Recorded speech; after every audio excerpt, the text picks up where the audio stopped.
Buenos días a todos. Es un gozo estar reunidos en el nombre del Señor, amén. ¿Sí lo creen así? ¿O vienen cansados?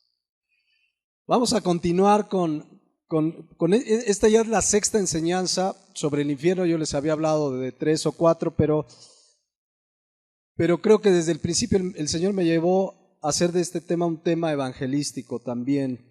Creo que por ahí nos llevó. Estamos viendo la cuarta enseñanza sobre el castigo y los tormentos del infierno.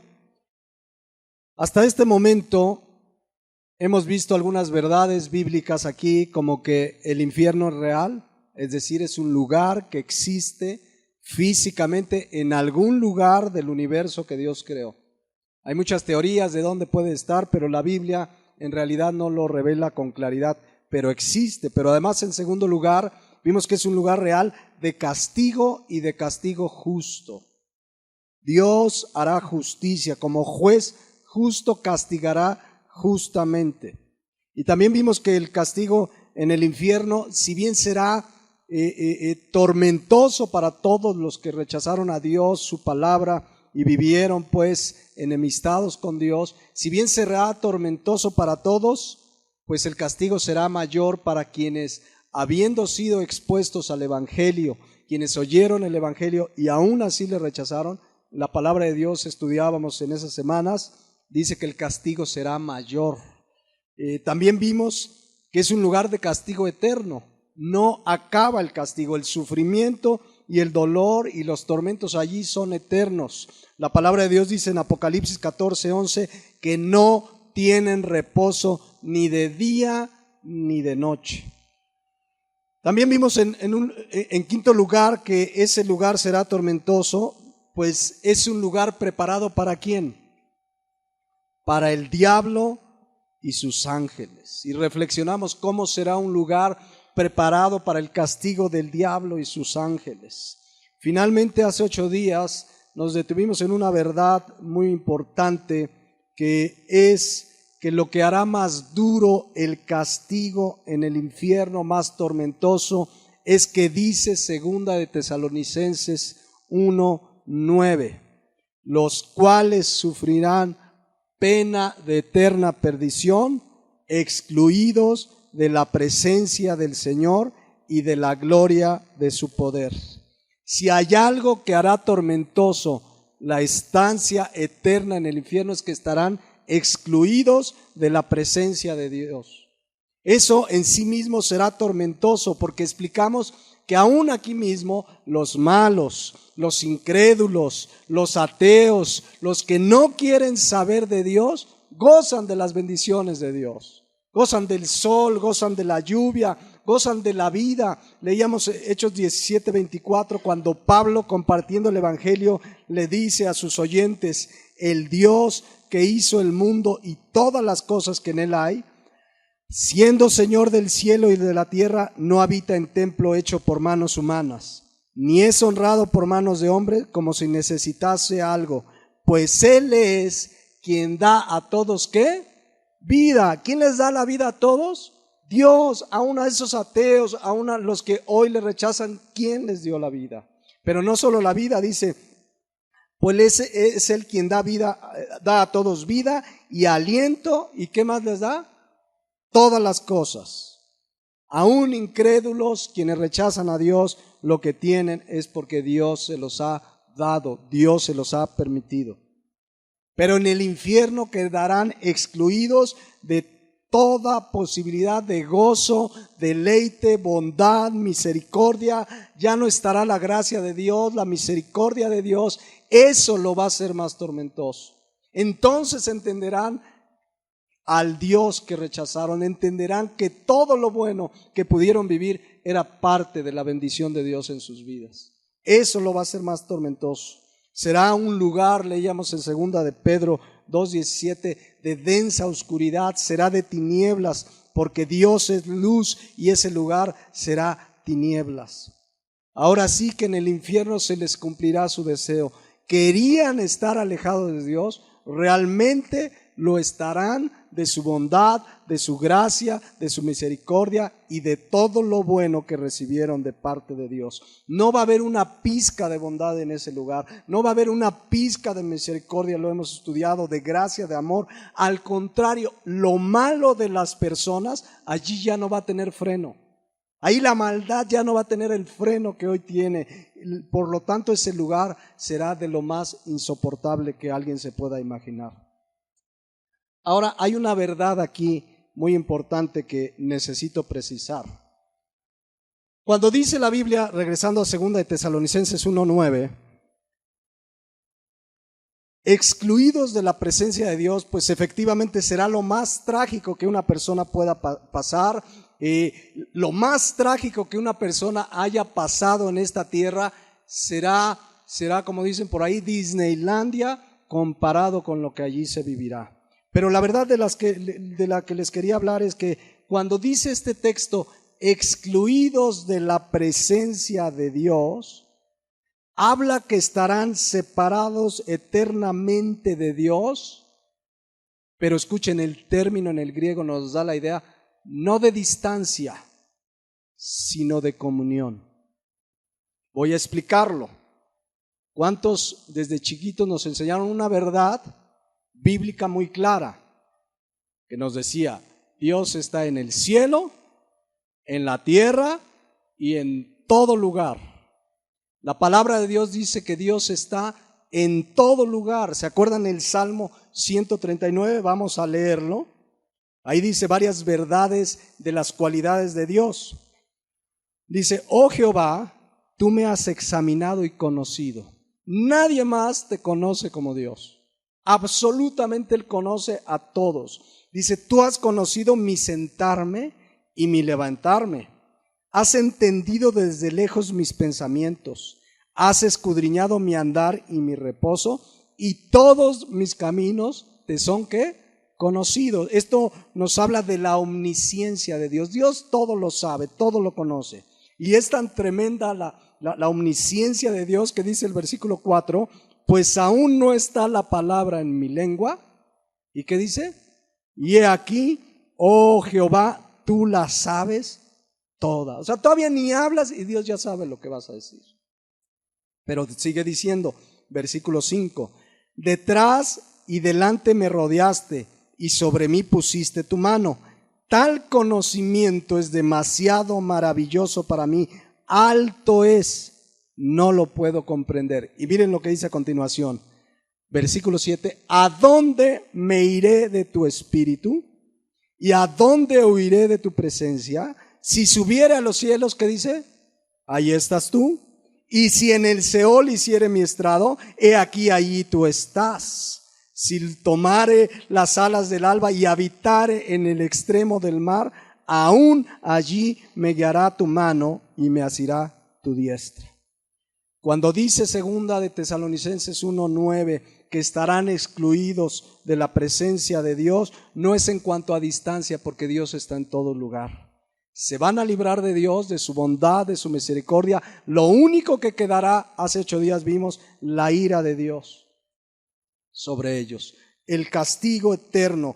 Todo lo bueno que disfrutaron en esta tierra, la vida, el sol, el tener una vida, hijos, lo que disfrutaron, gozaron, rieron, fueron bendiciones de Dios. Ya no van a existir en la tierra, en el infierno. Por eso dice Hebreos 10:31 en este sentido, horrenda cosa es caer ¿en qué? En manos de un Dios vivo. Pero Dios es amor, sí, pero también es justicia y juicio. Entonces cuando dice la palabra de Dios, horrenda cosa es caer en manos del Dios vivo, es que se enfrentarán a la ira y a la justicia de Dios ahí en el infierno. La palabra horrenda es una palabra que se nos va a hacer conocida en el español. Es la palabra griega foberos. De ahí viene la palabra fobia. Pero en el griego significa lo más aterrador.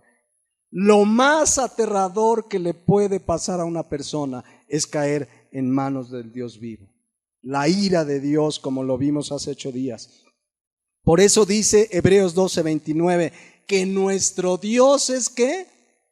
Fuego consumidor. Esta expresión fuego habla de juicio, habla de castigo. Así como Dios es amor, de tal manera amó Dios al mundo, dice Juan 3:16, así como Dios es amor, Dios es un Dios de juicio.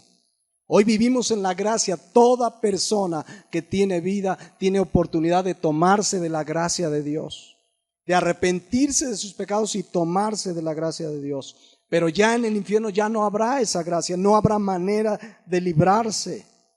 Estarán bajo la ira de Dios. En Isaías 1:4 habla de lo que provoca la maldad y el pecado de la gente. Dice: oh gente pecadora, pueblo cargado de maldad, generación de malignos, hijos depravados, dejaron a Jehová, provocaron ¿qué? A ira al Santo de Israel, se volvieron atrás. Lo más maravilloso es que los que han creído en Jesucristo como Señor y Salvador, aún los que crean mientras estén vivos, obviamente los que han de creer en Él, serán librados de esa ira. Dice 1 Tesalonicenses 1:10, hablando de los que hemos creído en Jesucristo como Señor y Salvador, de aquel que ha nacido de nuevo, dice que estamos esperando de los cielos a su Hijo, al cual resucitó de los muertos, a Jesús, que ¿qué dice ahí? Quien nos libra de la ira venidera. El único que puede librar a una persona de la ira venidera es Jesucristo. Es Jesucristo. Él es quien derramó su sangre preciosa en el Calvario. Él es el que dice la palabra de Dios que llevó nuestros pecados. Él es el que cargó con el castigo que teníamos que haber cargado. El único que nos puede librar de la ira de Dios es Jesucristo. No una religión, no una creencia, no seguir una conducta, sino venir arrepentidos y depositar su fe, y entonces opera la gracia de Dios. Porque por gracia somos salvos por medio de la fe, dice la palabra de Dios. Entonces, 2 Tesalonicenses 1:9, que era la aclaración que quería hacer, excluidos de la presencia de Dios, significa pues, no es un término de distancia. No se librarán del juicio de Dios, pero de su bondad, de su misericordia, ya no habrá, ya no será el tiempo de la gracia. Lo cual me lleva a una séptima verdad acerca del infierno. Y la séptima verdad es que la gente allí sufrirá, escuchen, un dolor y una agonía incesante e interminable. Sufrirá un dolor, una agonía indescriptible, interminable. La palabra de Dios usa generalmente el término fuego como juicio, como algo doloroso. ¿Alguien se ha quemado aquí? Te quemas un dedo y es un dolor. Hay testimonios de gente que ha estado en un incendio que dicen, eso era el infierno. Cuando la Biblia habla de fuego, habla de un dolor agonizante, un dolor que no se puede apagar.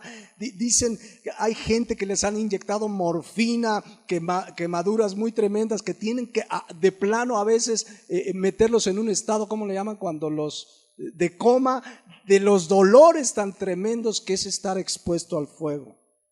Cuando la Biblia habla de fuego, habla de un dolor intenso, incesante, agonizante, que no acaba. Miren, un día Juan está predicando, como siempre.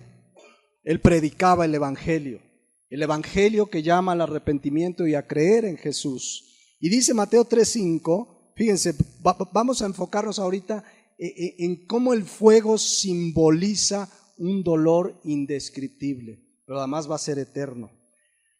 Y salía a él Jerusalén, a Juan el Bautista, y toda Judea y toda la provincia de alrededor del Jordán, y eran bautizados por él en el Jordán, confesando ¿qué? Sus pecados. Lo cual nos habla que ¿cuál era el mensaje de Juan? Arrepentíos y convertíos. O sea, el mensaje de Juan era el evangelio. Juan no le decía, venga, el que quiera prosperar, venga, si quieres que se acaben tus problemas, ven, mira, ven por tu milagro. Juan predicaba arrepentimiento y muchos venían, ¿verdad? Y confesaban sus pecados. Porque si la gente no se arrepiente, dice Lucas 13:3, que todos perecerán. Si alguien no se arrepiente, aunque vaya a una iglesia, aunque sea miembro de una iglesia, si no hay arrepentimiento, dice Lucas 13:3, van a perecer. Pero regresando a Mateo 3:7, ahí está Juan predicando, venía gente arrepentida confesando sus pecados, pero dice el 7, al ver él que muchos de los fariseos y de los saduceos venían a su bautismo, les decía, generación de víboras, ¿quién los enseñó a huir qué? De la ira venidera. Miren, Juan sabía de su hipocresía. Juan sabía lo que Cristo los describió. Ustedes son sepulcros blanqueados, por fuera parecían Santa Teresa de los Remedios, San Joaquín, pero por dentro había pecado. Y Juan los identificó. ¿Saben por qué estaban ahí? Para aparentar que eran espirituales. Ahí estaban. Si el bautismo de Juan nos hace parecer más espirituales, y ahí estaban, pero Juan los identificó como hipócritas. Debo decirlo con toda claridad, las iglesias cristianas están llenas también de este tipo de gentes. Aparentan, cantan, participan, pero su vida afuera sigue siendo de pecado. Es lo que la palabra de Dios dice, hipócritas. Por eso les dice en el versículo 8, fíjense lo que dice, haced pues frutos dignos de ¿qué? De arrepentimiento. En otras palabras, cuando alguien se arrepiente de su pecado de a de veras, hay evidencia, hay un cambio de vida, hay una forma de vida distinta. Dice la palabra de Dios que cuando alguien viene a Cristo es nueva criatura. Es notorio cuando alguien se arrepiente, porque hay frutos, hay evidencia de que se arrepintieron. Ahora, fíjense lo que les dice Juan. Y no penséis, siguiente versículo de Mateo 3, y no penséis decir de vosotros mismos, a Abraham tenemos, ¿por qué? Por padre. ¿Saben qué significa esta expresión? Ellos decían, pues somos descendientes de Abraham. Pues por lo tanto nos toca el cielo. La realidad es que Juan le está diciendo, no porque sean hijos de Abraham son salvos. Es por la fe. El mensaje de la palabra de Dios siempre habla que es por fe. Por eso Hebreos 11 habla de los héroes de la fe, entre ellos Abraham, el padre de la fe. No es, Juan les está diciendo, no por ser judío eres salvo. Vamos a ponerlo en nuestro tiempo, no por venir a una iglesia eres salvo. O hay gente que le dice, oye, ¿tú eres cristiano? Sí, por supuesto, nací en una familia cristiana. Entonces le dices, ¿y? ¿Eso hace salvo a una persona? Nacer en una familia cristiana. Hay ese término a veces pues mal usado donde dicen yo soy de cuna cristiana. Y tú le dices, ¿y a qué hora se convirtió la cuna? ¿No? Soy de cuna cristiana, soy de familia cristiana. No es más, hay quien dice, bueno, mi papá es pastor y ellos decían, Abraham es nuestro padre, sí, en cuanto a descendencia, pero vean su vida. Si tú dices que eres cristiano es porque un día naciste de nuevo. Como decía un querido pastor, Dios tiene hijos, no nietos. Que yo sea cristiano no garantiza que mis hijos sean cristianos. Necesitan ellos, cuando tengan plena conocimiento de su situación de pecado, arrepentirse y creer en Jesucristo. Nunca demos por hecho que nuestros hijos, porque están en una familia cristiana, son cristianos. Confrontémoslo con el Evangelio, con la palabra de Dios, para que hagan una decisión personal de arrepentimiento y fe en Jesús. Entonces Juan le está diciendo, pues no, que tengan a Abraham por padre no significa nada. Que te digas cristiano no significa nada. Que vengas a una iglesia cristiana no significa absolutamente nada. Y por eso les dice, porque yo os digo que Dios puede levantar hijos de Abraham aún de estas piedras. Pero quiero que vean el versículo 10. Porque estamos hablando del fuego como algo tormentoso y eterno. Dice, y ya también el hacha está puesta a la raíz de los árboles. Por tanto, todo árbol que no da buen fruto, o sea, si vemos el contexto, el que no se arrepiente, porque el arrepentido hay evidencia de frutos. Todo árbol que no da buen fruto es cortado y echado ¿en dónde? En el fuego. Todos los que oían este mensaje sabían lo que representaba el fuego, algo doloroso, un sufrimiento insoportable. Ahora, ¿quién los echa en el fuego? ¿Quién? Miren, pongan ahí en su Biblia, apártenla ahí. Bueno, ¿sí traen su Biblia todos? Ya luego ya se acostumbraron a que están aquí. Traigan su Biblia. ¿Qué tal que si yo les estoy inventando los versículos? ¿No? Ahí me los puse. No, traigan su Biblia para que lean el contexto, adelantito, atrasito, subrayen. Ahora hay unas electrónicas, bueno, no, Biblia, en sus teléfonos también se vale. Yo luego los veo en sus teléfonos y digo, mira, está chateando, pero no me estoy leyendo. Pero pongan una nota ahí, ahorita regresamos. Quiero que vean quién es el que los manda al infierno. Mateo 10:28. Y no temáis a los que matan el cuerpo, mas el alma no pueden matar. Temed más bien a aquel que puede destruir el alma y el cuerpo en el infierno. ¿Quién es el que puede destruir el alma y el cuerpo en el infierno? Algunos han interpretado que es el diablo. No, es Dios. La palabra destruir, en el griego, una de las definiciones del griego, se traduce comúnmente como aniquilación, pero el original de esta raíz, porque en el infierno no van a estar aniquilados, habla de dos términos: apo, que significa estar lejos, y olumi, que significa un castigo, en este caso estar lejos de Dios en un castigo eterno. Ser destruidos el alma y el cuerpo es que van a estar en un castigo eterno lejos de Dios.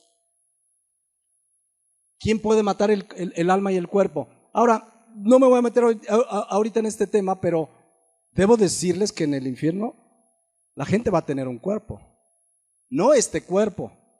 Cuando muramos y venga la resurrección de los muertos, la gente va a tener alma y un cuerpo distinto al que tenemos ahora. Nosotros también tendremos otro cuerpo. Si leemos 1 Corintios 15, ahí habla del cuerpo espiritual. Por supuesto que va a haber un cuerpo, y la palabra de Dios dice que van a estar eternamente en un castigo, alejados de la presencia de Dios. Pero ¿quién es al que debemos temer? ¿Quién es al que debían temer? ¿Quién es el que puede destruir el alma y el cuerpo y en el infierno? Dios.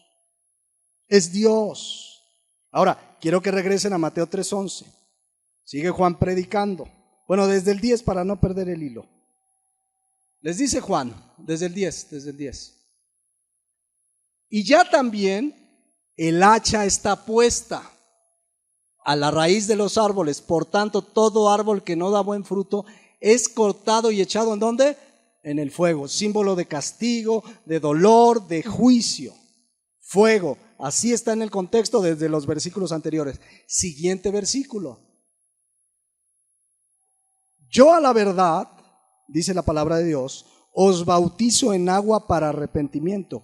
Pero el que viene tras de mí, ¿quién era? Jesucristo. Escuchen. Cuyo calzado yo no soy digno de llevar, es más poderoso que yo. Él os bautizará, ¿qué dice? En Espíritu Santo y fuego. En el griego es mucho más claro de apreciarlo, pero está hablando del fuego como juicio. Cuando dice Él os bautizará en el Espíritu Santo, hemos explicado aquí con toda claridad, no voy a hacer la explicación ahora, que el bautismo en el Espíritu Santo es la obra sobrenatural donde el creyente es colocado en el cuerpo que es la iglesia. Porque luego te dicen, ¿ya te bautizaste en el Espíritu Santo? Sí, desde que me convertí, me colocó el Espíritu Santo en el cuerpo que es la iglesia. Pero vean lo que dice, porque son dos cosas: o los bautizará en el Espíritu Santo, o los bautizará ¿en qué? En fuego. Y viene en todo el contexto que fuego es juicio, es castigo. Cuando habla de fuego es que unos serán los creyentes, que serán bautizados, colocados en el cuerpo que es la iglesia, y sobre los otros habla de juicio. Jesucristo es el que, ¿verdad?, a los creyentes los colocará en su cuerpo que es la iglesia y vivirán en la eternidad con Él, y otros quedarán expuestos al fuego del que está hablando anteriormente. Les digo esto porque yo he escuchado cristianos a lo mejor sinceros que de repente le dicen, Señor, bautízame con Espíritu Santo y fuego. No saben lo que dicen. O te coloca en el cuerpo que es la iglesia, o vas a estar condenado al fuego y al juicio eterno. Por eso dice el siguiente versículo. Vean, el fuego no ha cambiado en su contexto. Su aventador está en su mano y limpiará su era y recogerá su trigo en el granero y quemará la paja. ¿En dónde? En el fuego que nunca se apagará. Ese fuego del versículo anterior no es una bendición, es el juicio de Dios. No hay más que dos sopas. Unos serán colocados en el cuerpo de Cristo, los que arrepentidos creyeron en Jesucristo y la gracia de Dios los salvó, o quedarán expuestos al fuego que es el juicio, y es el fuego que dice aquí, nunca se apagará. Y ese fue, hasta ahí, no sé si es claro, pero ese fuego pues significa dolor, significa un sufrimiento interminable. ¿Se acuerdan? Hay una parábola del trigo y la cizaña. Quiero leer algunos versículos para que quede muy claro. Y miren, en 8 o 15 días les voy a explicar para un cristiano por qué es tan importante conocer estas verdades del infierno. Porque a lo mejor alguien dice, bueno, yo ya soy cristiano, no voy a ir al infierno, entonces pues ya no me interesa saber qué va a pasar. Vamos a ver cómo sí es importante conocerlo. Además de que toda la escritura es inspirada por Dios. No podemos decir, ay, este tema pues ya no aplica para mi vida. Toda la escritura es inspirada por Dios y toda es útil. Amén. Mateo 13:36 está el Señor Jesús, dio una parábola del trigo y la cizaña y la explica. Entonces, dice aquí, despedida la gente, entró Jesús en la casa y acercándose a él sus discípulos le dijeron, explícanos la parábola de la cizaña del campo. Respondiendo les dijo, el que siembra la buena semilla es el Hijo del Hombre. ¿Quién es el Hijo del Hombre? Jesucristo.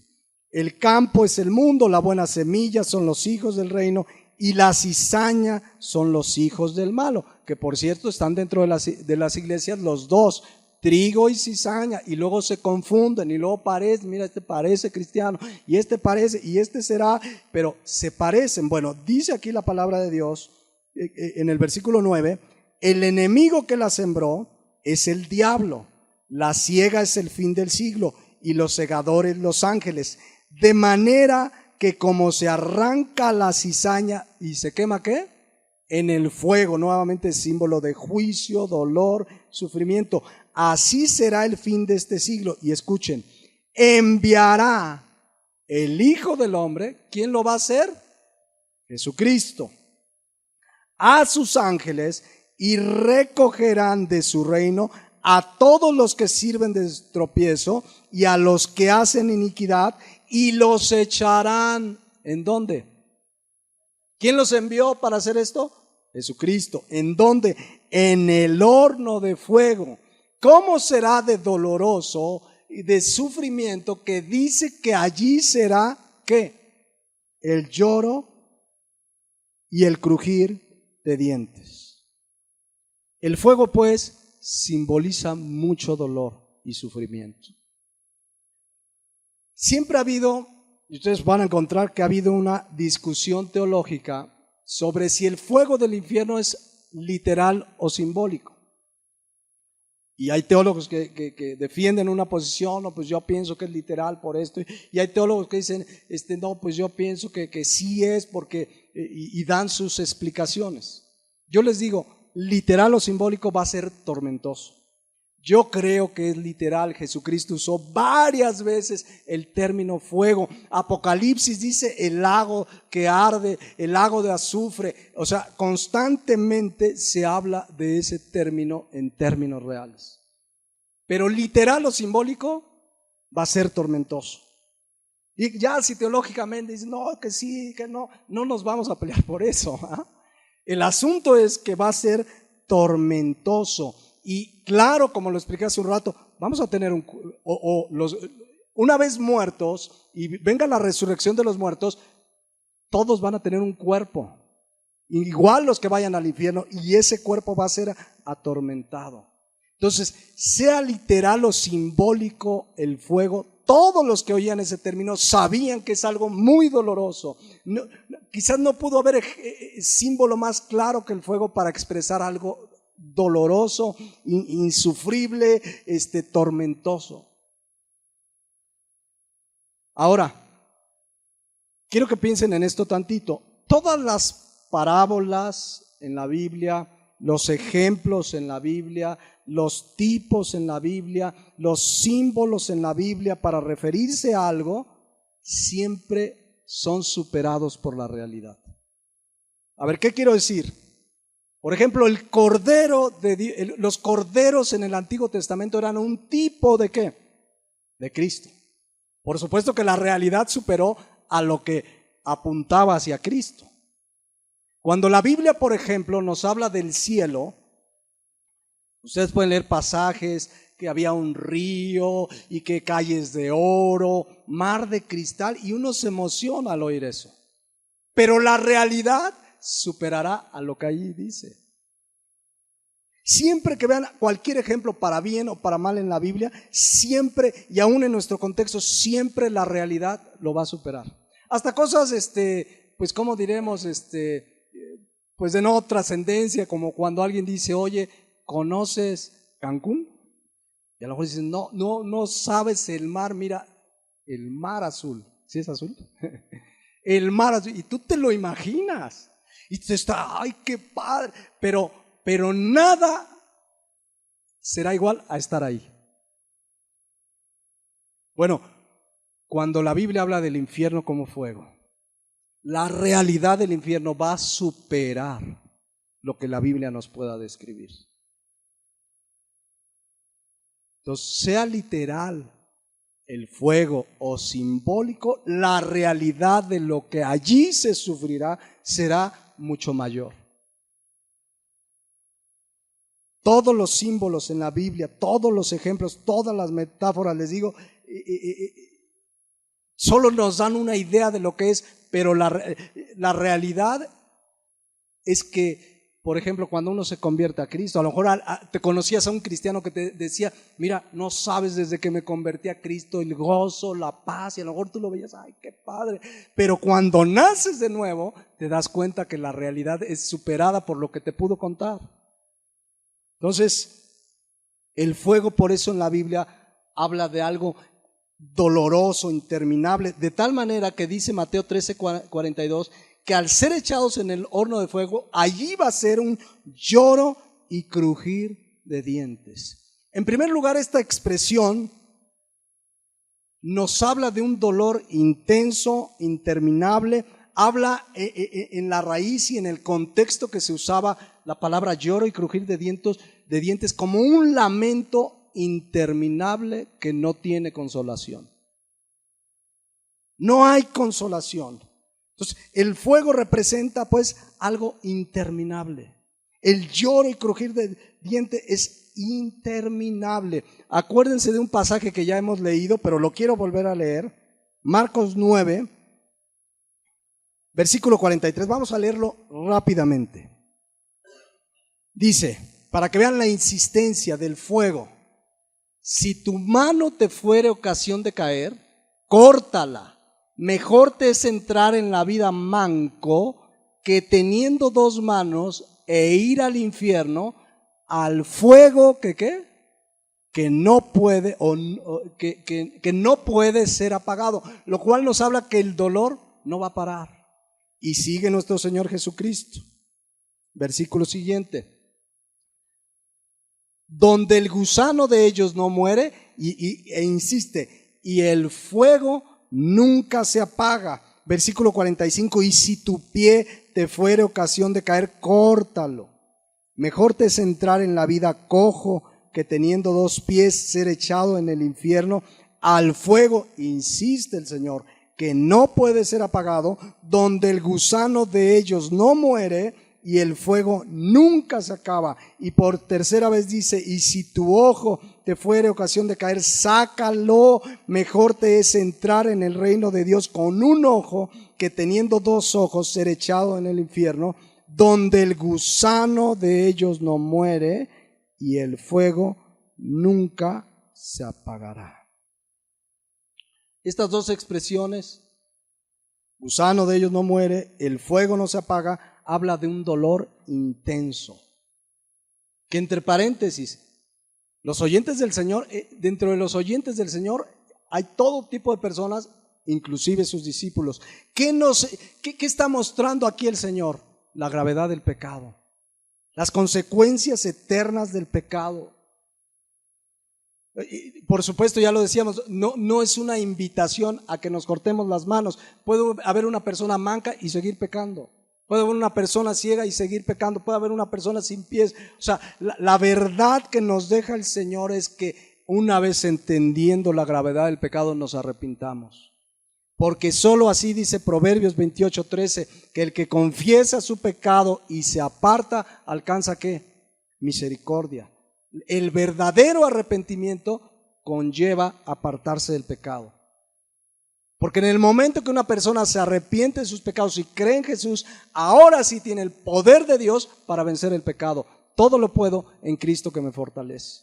Ahora sí, porque antes de ser cristiano, el pecador, dice la palabra de Dios en Romanos, que el pecado se enseñorea de nosotros. Y entonces por eso ves gente que dice, ya quiero dejar el pecado, ya quiero dejar este vicio, ya quiero dejar la mentira, ya quiero y quieren. A lo mejor sí es su deseo, pero no pueden. ¿Qué necesitan? Arrepentirse de sus pecados, y cuando nacen de nuevo van a poder realmente tener victoria sobre el pecado. Ahora, quiero hacerle el énfasis en lo que yo había explicado hace 2 o 3 semanas, Marcos 9:48. El fuego, ya dijimos, que significa dolor intenso y además nunca se apaga, no va a acabar. Cuando, lo más grave, déjenme regresar a una idea que ahorita estaba viendo mis notas. Cuando alguien entiende la gravedad del pecado, se arrepiente. El pecado tiene una característica: sus placeres son temporales. El castigo en el infierno tiene una característica: es eterno. No vale la pena por algo temporal un castigo eterno. En Hebreos dice lo siguiente de Moisés, fíjense, ahorita regreso a la idea final, pero fíjense lo que dice de Moisés.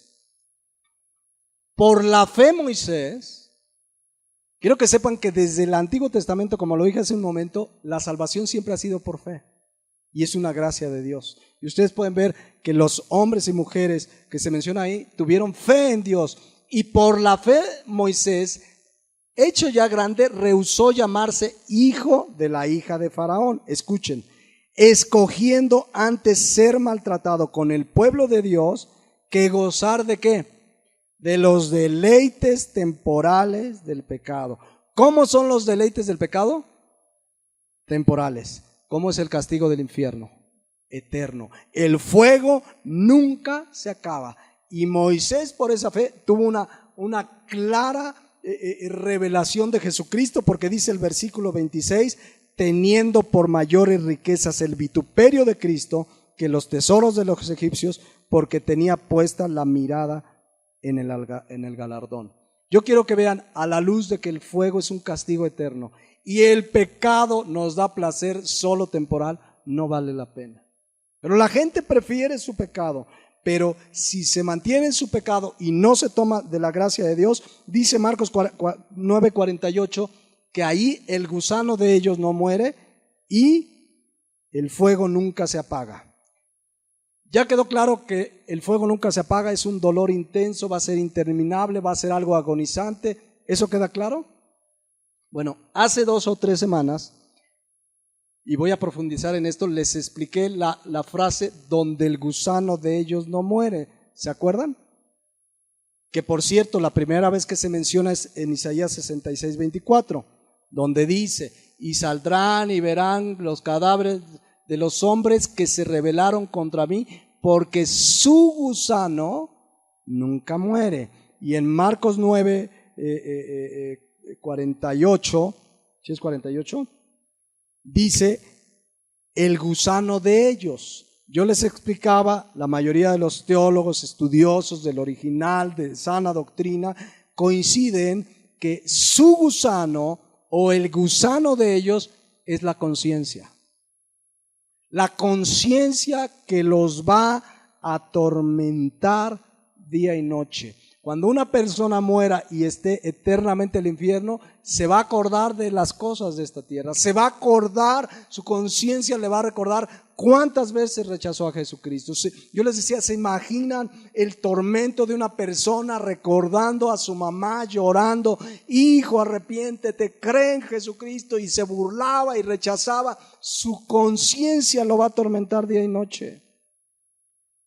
La conciencia, mis hermanos, es una palabra, de acuerdo al griego, la palabra suneidesis habla de una conciencia moral o de una capacidad que Dios le dio al hombre de percatarse de lo bueno y de lo malo. Todos los seres humanos tienen conciencia. Todos los seres humanos tienen una conciencia de lo bueno y de lo malo. Hasta la persona más alejada de Dios sabe qué es bueno y malo. ¿Quién les puso esa conciencia?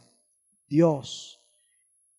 Hay quien ha cauterizado, ¿se acuerdan de ese versículo? Ha cauterizado esa conciencia. Dice 1 Timoteo 4:2 que hay quienes tienen cauterizada la conciencia. La palabra causteriazo significa insensible. Pero toda persona tiene una conciencia que muchas veces lo atormenta. Miren, les voy a poner un ejemplo. Llega una persona no cristiana y se casa con su esposa y de repente adultera. Esa persona, las primeras veces, ¿cómo se va a sentir? Mal. ¿Qué está obrando ahí? La conciencia. Y se siente mal. A lo mejor ya llega un momento en que la cauteriza, ya ni se sienten mal, ¿no? Hay quienes pecan y ya es un estado de pecado donde Dios, ya explicamos, los entregó a inmundicia. Pero esa conciencia muchas veces los atormenta. Hay gente, yo no sé si conozcas a gente que hasta no pueden dormir, están intranquilos, ahí está su conciencia, de alguna manera están comenzando a vivir un infierno en sus vidas. Gente que tiene miedo de dormir solo, gente que se toma pastillas para dormir porque tienen temor de quedarse solos con su conciencia. Porque su conciencia los acusa, su conciencia les dice que están mal y quieren apagar la conciencia. Incluso hay gente, no sé, que adulteró o que hizo no sé qué pecado, que de repente su conciencia lo tiene tan atormentado que llegan con el psicólogo. Y le dicen, doctor, no puedo dormir. Estoy muy intranquilo.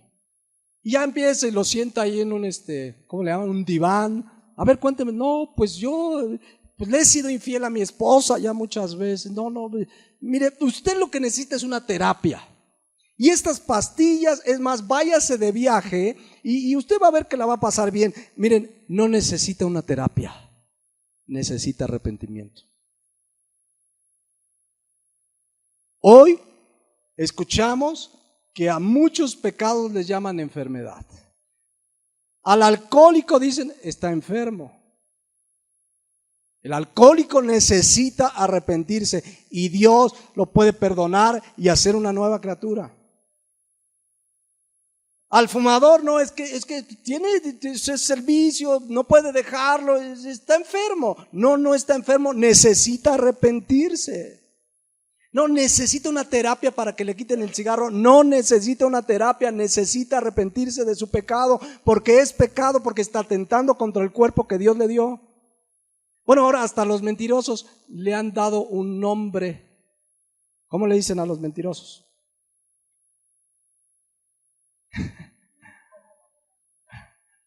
No, dice, es un mitómano. Mira, o sea, no es pecador, es mitómano. No es pecador, es alcohólico. No es pecador, es fumador. No es pecador, es adúltero. No, es pecado, no necesitan terapias, necesitan arrepentirse de sus pecados. Claro que Dios tiene el poder cuando una persona se arrepiente de hacerlo nueva criatura. Lo que necesita es arrepentirse. ¿Por qué la iglesia está llena de personas que siguen practicando el pecado porque no se han arrepentido? Porque el que practica el pecado, dice 1 Juan 3:8, ¿de quién es? Del diablo. Y entonces ya conozco iglesias que dan terapias para el adúltero, terapias para el alcohólico. No necesitan terapias, mis hermanos, necesitan arrepentirse de sus pecados. ¿Qué acaso no creen que Dios puede hacer de esa persona una nueva criatura? que pase de muerte a vida, como dice la Biblia, necesitan arrepentirse. Ese es el problema, de que el mensaje del evangelio se ha distorsionado y entonces ya hay iglesias que tienen terapias. El colmo, conocí una iglesia que hasta clínica de liberaciones. No, es que es adúltero. Pues sí, es cristiano, pero sigue de adúltero. Necesita una liberación, necesita arrepentimiento, necesita arrepentirse. Entonces, miren, muchas de las veces la gente, para pagar su conciencia, como ya no puede, la quieren acallar con alcohol. No es para olvidar las penas, es para callar su conciencia.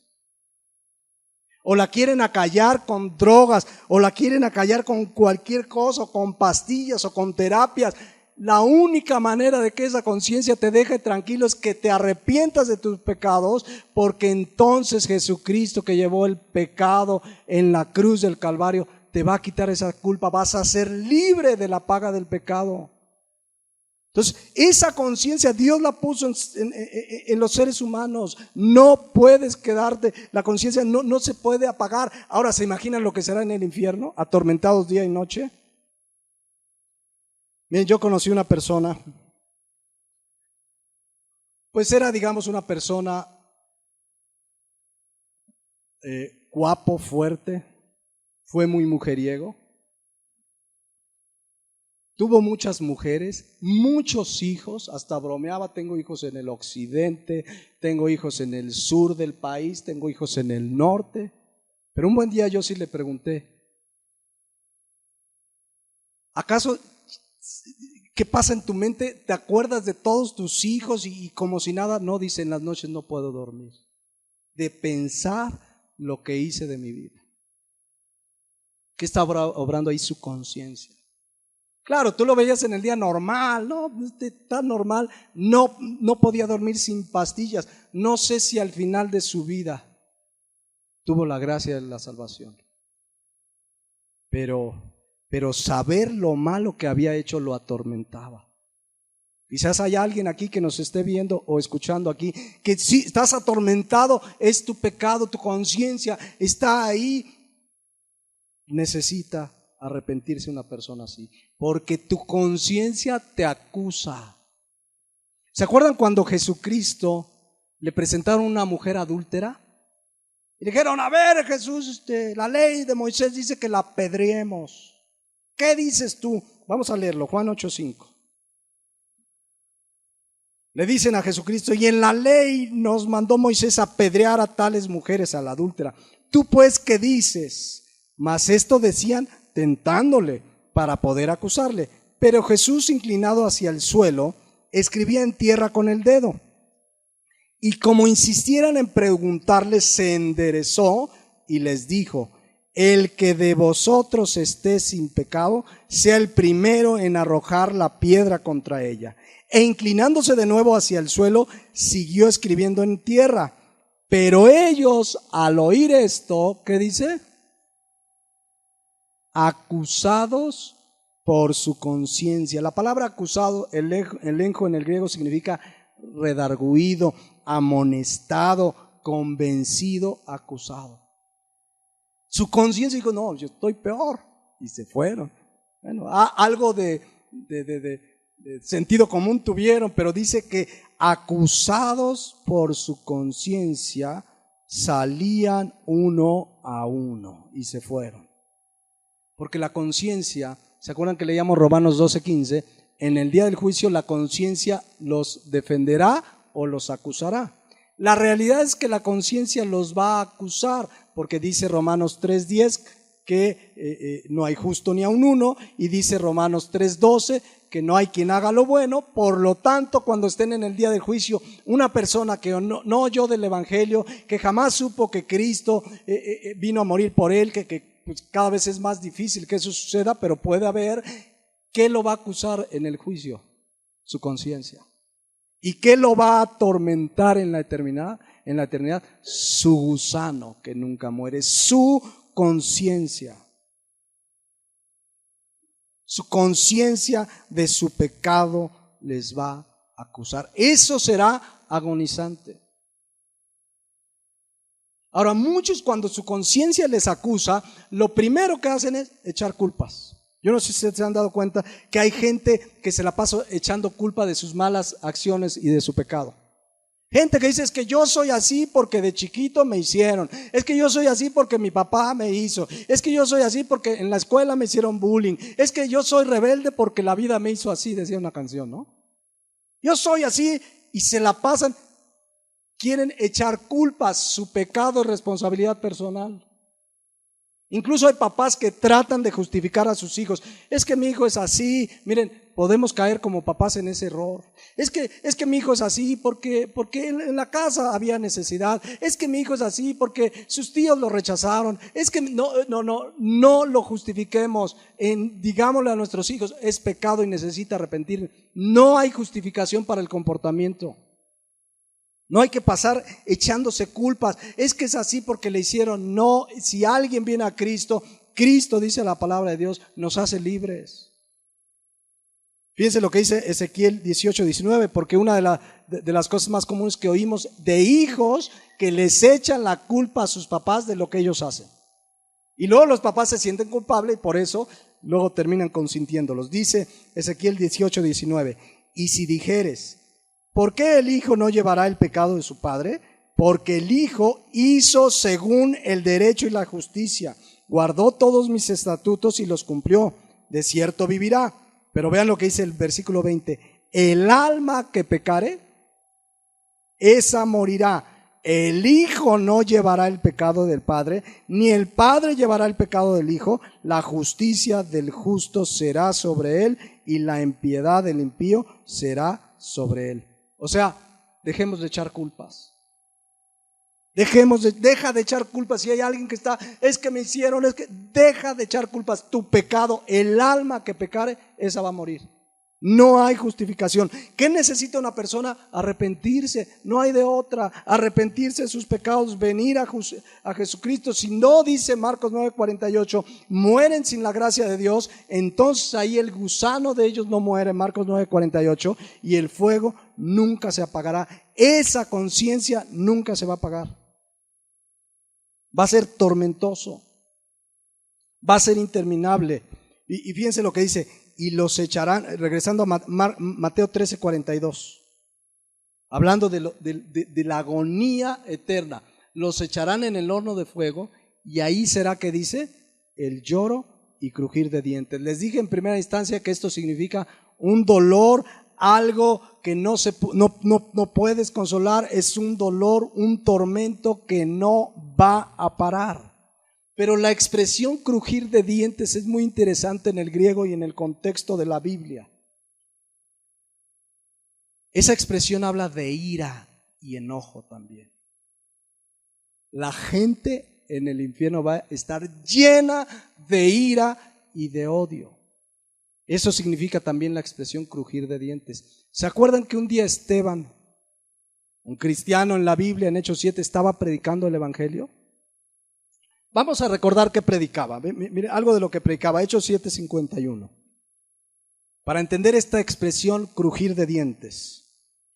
Hechos 7:51. Fíjense, aquí está Esteban predicando. ¿Qué está predicando Esteban? El evangelio. Entonces ahí está Esteban y dice, Dios quiere prosperarlos. Así empezó su predicación.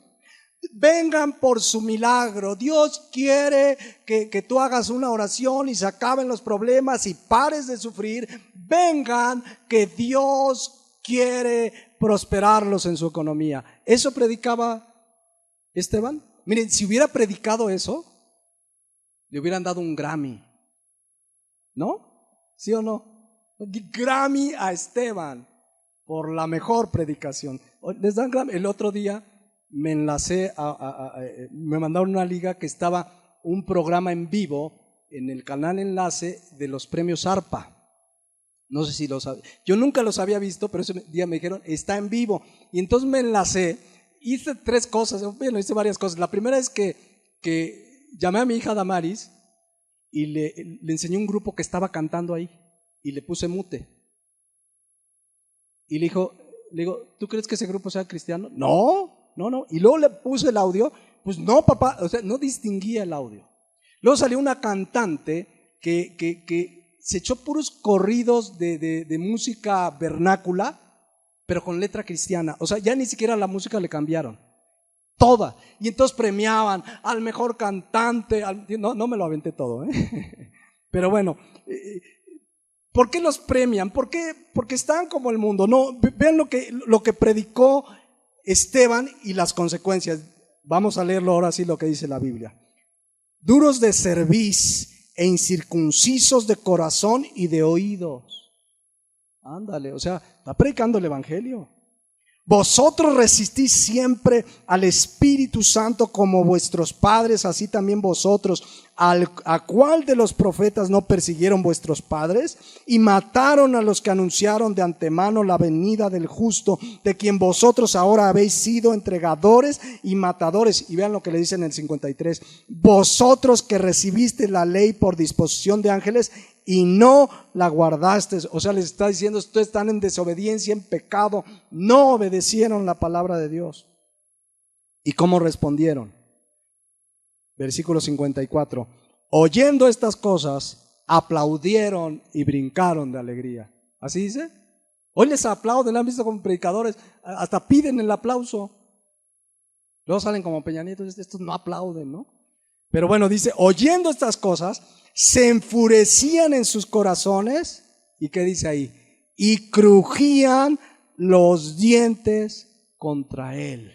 Esta expresión habla de odio, de enojo, de frustración. El infierno, mis hermanos, va a ser un lugar de odio, de frustración, de enojo.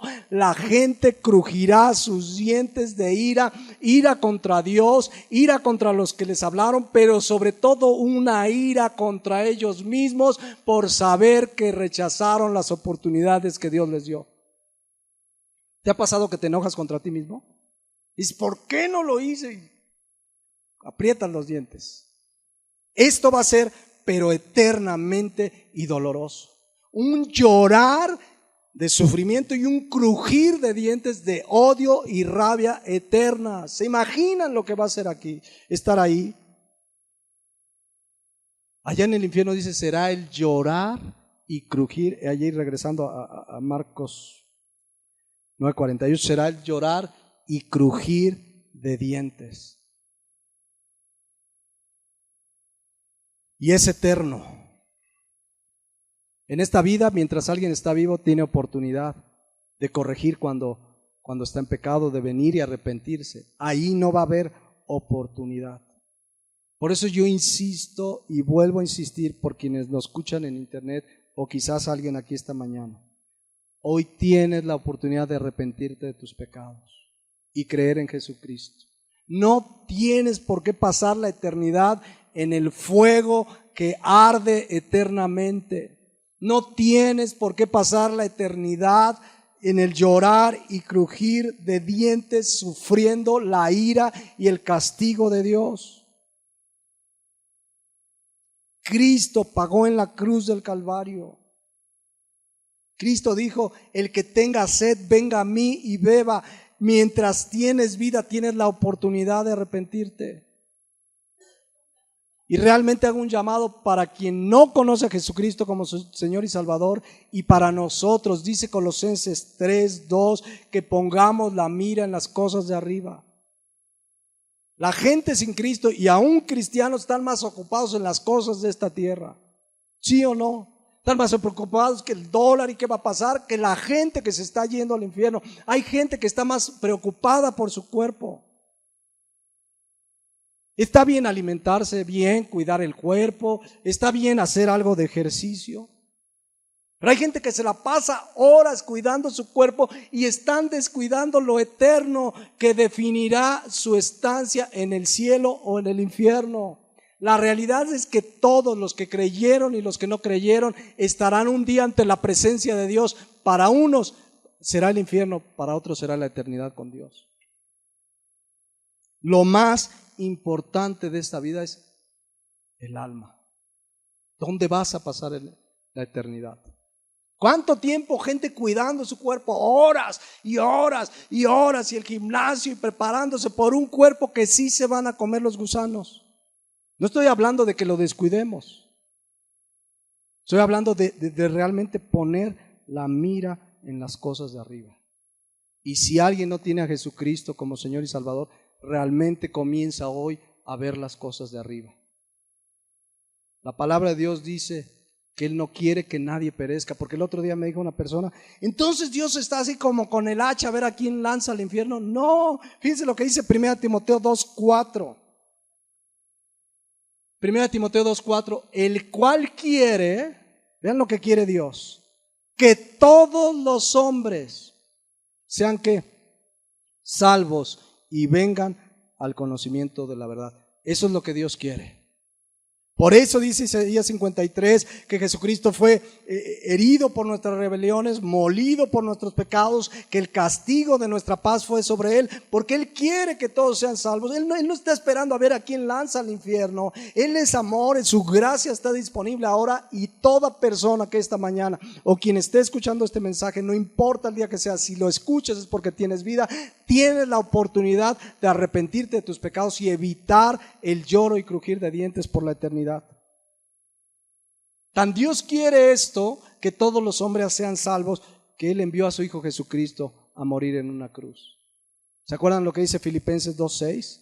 Dice, el cual siendo en forma de Dios, no estimó el ser igual a Dios como cosa que aferrarse, sino que se despojó a sí mismo, tomando forma de siervo, hecho semejante a los hombres, y estando en la condición de hombre, se humilló a sí mismo, haciéndose obediente hasta la muerte y muerte de cruz. Y todo eso lo hizo por amor.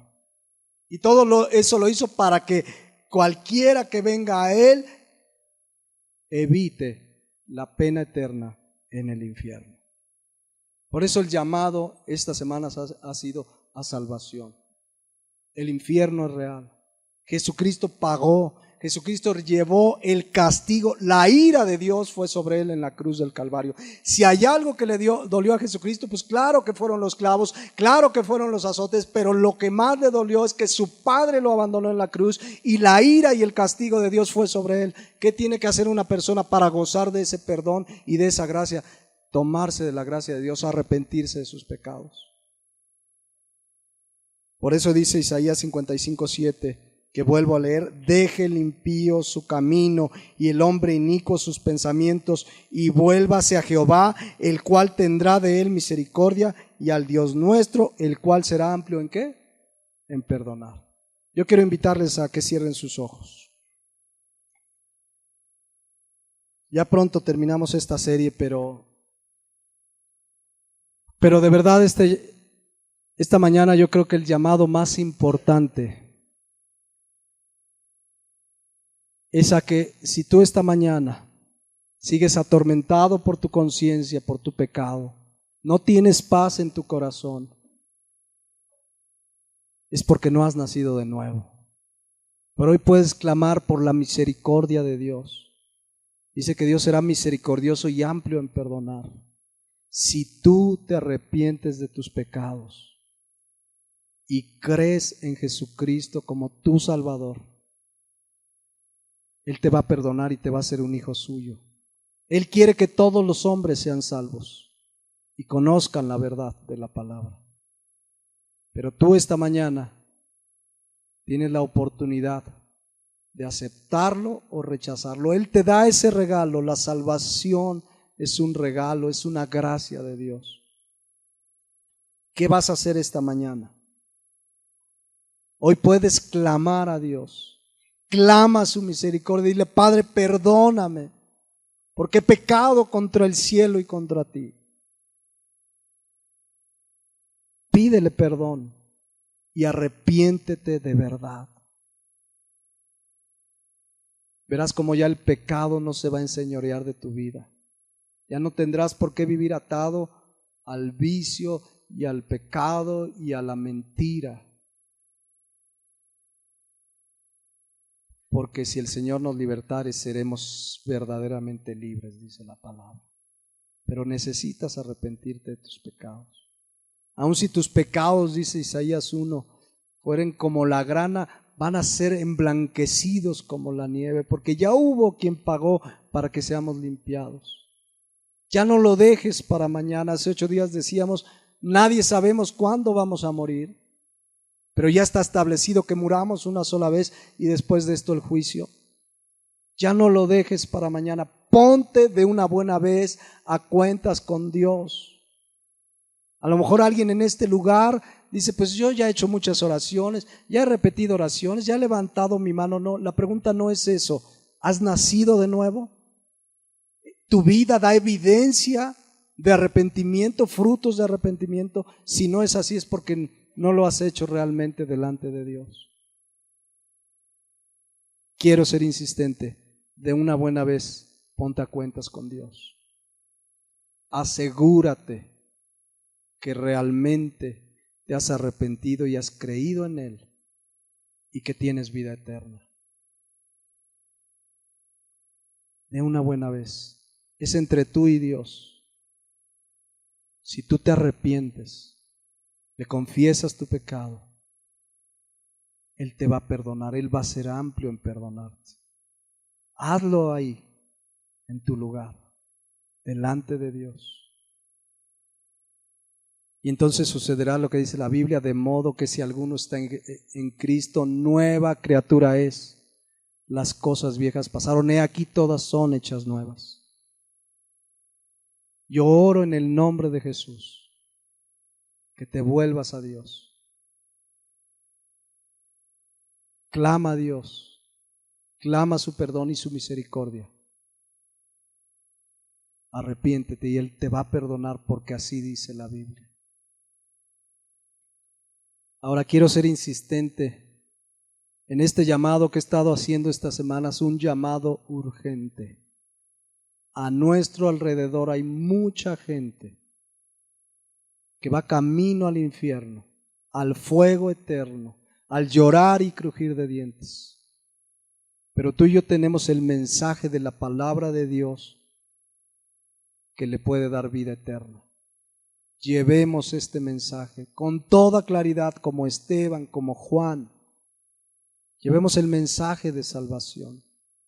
Digámosle a la gente que necesita arrepentirse de sus pecados y creer en Jesucristo. Muchos te van a rechazar, muchos se van a burlar, pero hemos sido llamados a ir y predicar el Evangelio. Dejemos muchas veces vidas cómodas para realmente predicar su palabra. ¿Cuántas personas ha habido a tu alrededor que no les has hablado con claridad? Quizás los has invitado a la iglesia, quizás les has platicado algo, pero que te sientes con esa persona y le digas, mira, la Biblia dice que eres pecador. La Biblia dice que tu pecado te va a condenar en el infierno. Pero hay una buena noticia, Cristo pagó por ti.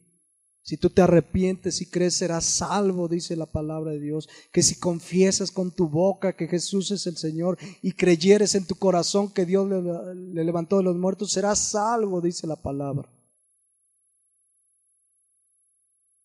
Es tiempo que la iglesia despierte al llamado más urgente que nos dejó nuestro Señor Jesucristo, ir y predicar. El Señor viene y viene quizás muy pronto. Las señales se están cumpliendo delante de nuestros propios ojos. Llevemos este mensaje, mis hermanos.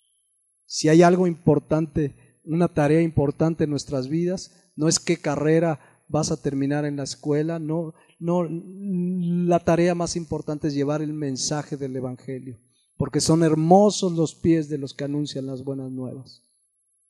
Pónganse de pie y oremos a nuestro Padre. Padre Celestial, te damos gracias por tu palabra. Te damos gracias porque sabiendo que toda la Escritura es útil, sé que estas verdades son útiles para nosotros como cristianos, pues para comprometernos seriamente para llevar el mensaje del Evangelio. Pero por supuesto que son útiles para aquel que esta mañana, aquí o que nos esté escuchando por otra vía, se ha arrepentido de sus pecados y ha creído en Jesucristo. Yo te pido en el nombre de Jesús que estas verdades nos comprometan más en agradecimiento a la salvación tan grande que nos diste, a llevar este mensaje a toda criatura. Gracias te damos en el nombre de Jesús. Amén.